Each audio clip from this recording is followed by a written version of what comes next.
ओ भाई, जब मैंने टाइटैनिक पर रिसर्च की मेरे होश उड़ गए। स्वागत है आपका मिस्ट्री टेल्स पर। आज हम जानेंगे टाइटैनिक के अनसुलझे रहस्य के बारे में, जो सदियों से लोगों को चौंका रहा है। टाइटैनिक अपने समय का सबसे बड़ा और शानदार जहाज, जिसे अडूबने वाला कहा जाता था, ये 1912 में अपनी पहली यात्रा पर निकला और फिर कभी वापस नहीं आया। इसकी भव्यता और निर्माण की कहानियां आज भी लोगों के दिलों में बसी हैं। 14 अप्रैल 1912 की रात टाइटैनिक एक विशाल हिमखंड से टकराया और 15 अप्रैल की सुबह तक डूब गया। इस हादसे में 1500 से अधिक लोग मारे गए। पर क्या वाकई में सिर्फ हिमखंड ही इस त्रासदी का कारण था?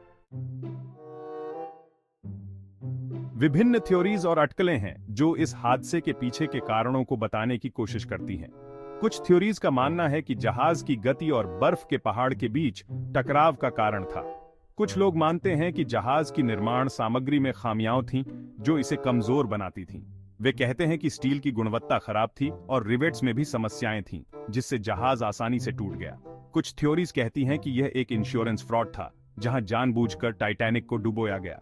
इस थ्योरी के अनुसार जहाज के मालिकों ने बीमा राशि प्राप्त करने के लिए यह योजना बनाई थी। कुछ इसे एक शाप मानते हैं जो जहाज पर रखी एक प्राचीन मम्मी के कारण हुआ। यह मम्मी मिस्र की एक रानी की थी और कहा जाता है कि उसके साथ एक शाप जुड़ा हुआ था। लेकिन इन थ्योरीज में भी कई खामियां हैं। इतिहासकार और वैज्ञानिक इन थ्योरीज को खारिज करते हैं और कहते हैं कि असली कारण तकनीकी और मानवीय त्रुटियां थीं। आधुनिक शोधकर्ताओं ने इस घटना का गहराई से अध्ययन किया है। वे टाइटैनिक के मलबे और उससे जुड़ी वस्तुओं का बारीकी से निरीक्षण कर रहे हैं ताकि इस ऐतिहासिक घटना के बारे में और अधिक जानकारी प्राप्त की जा सके। उनका कहना है कि यह एक अनसुलझा रहस्य है और इसे सुलझाना आसान नहीं है। वैज्ञानिकों के बीच इस पर कई बहसें और चर्चाएं हो चुकी हैं, लेकिन अभी भी कई सवाल अनुत्तरित हैं। टाइटैनिक के अवशेषों में की गई नई खोजें और विश्लेषण इस त्रासदी के पीछे की सच्चाई को और भी पेचीदा बनाते हैं। हर नई खोज के साथ हम इस घटना के बारे में और अधिक जानने के करीब पहुंच रहे हैं, लेकिन रहस्य अभी भी बरकरार है।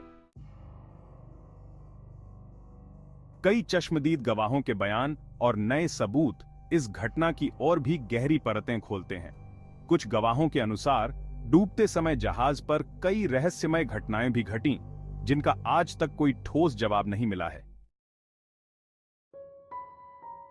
तो दोस्तों, क्या टाइटैनिक का डूबना वाकई में एक हिमखंड का नतीजा था, या इसमें कुछ और ही रहस्य छिपा है? इस घटना ने कई सवाल खड़े कर दिए हैं, जिनका जवाब आज भी खोजा जा रहा है। क्या यह सिर्फ अंधविश्वास है, या इसमें कुछ सच्चाई हो सकती है? कई विशेषज्ञों का मानना है कि इसमें और भी कई कारण हो सकते हैं, जिन पर अभी तक पूरी तरह से प्रकाश नहीं डाला गया है। हमें अपने विचार कमेंट्स में जरूर बताएं। आपकी राय हमारे लिए बहुत महत्वपूर्ण है और हम आपके विचारों को जानने के लिए उत्सुक हैं। अगर आपको यह वीडियो पसंद आया हो तो लाइक, शेयर और सब्सक्राइब करना न भूलें।